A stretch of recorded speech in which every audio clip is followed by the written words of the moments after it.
Hi guys, gandang gabi mga palangga. Ayan, tayo na ay magpapaksiw ng isdang sibubog. Ayan, sariwa po yan mga palangga. Paksiw naman po tayo ngayon ng isdang sibubog para ulam natin ngayong gabi. At ayan po ang aking ingredients. Siyempre kailangan maraming bawang, sibuyas, luya para tanggal lahat ang lansa.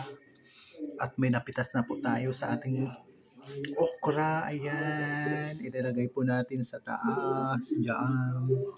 Pag wala ng sabaw, saka natin lagyan ng mantika para masarap po yan mga palangga.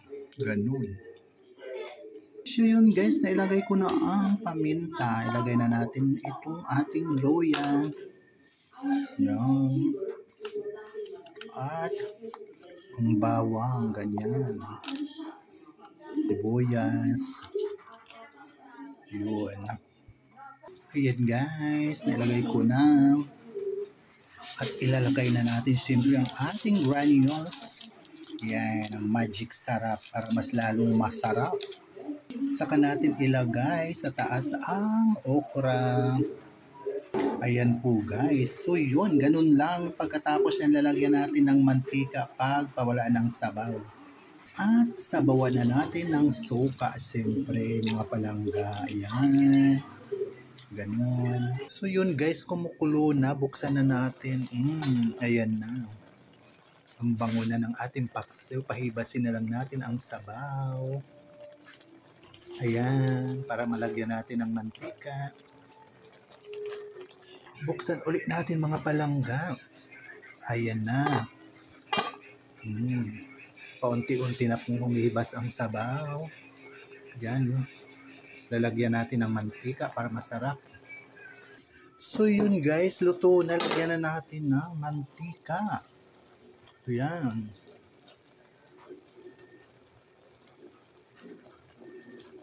Yun. Ayan na po guys. Look, yummy na po ang ating paksiw. Yan na po ang mantika mga palangga. Takpan lang muna natin ng sandali. So yun na mga palangga, luto na ang ating paksiw. Ayan, ang bango na po. Tara na tayo ay kumain mga palangga.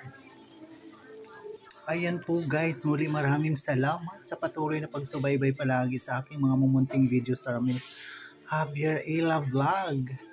Ang bango po ng aking paksiw at mayroon pong okra. Yan.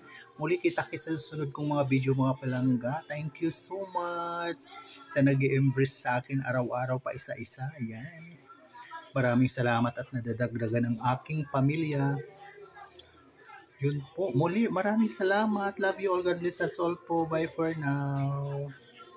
Ang bango lang. Tara na, kain na tayo.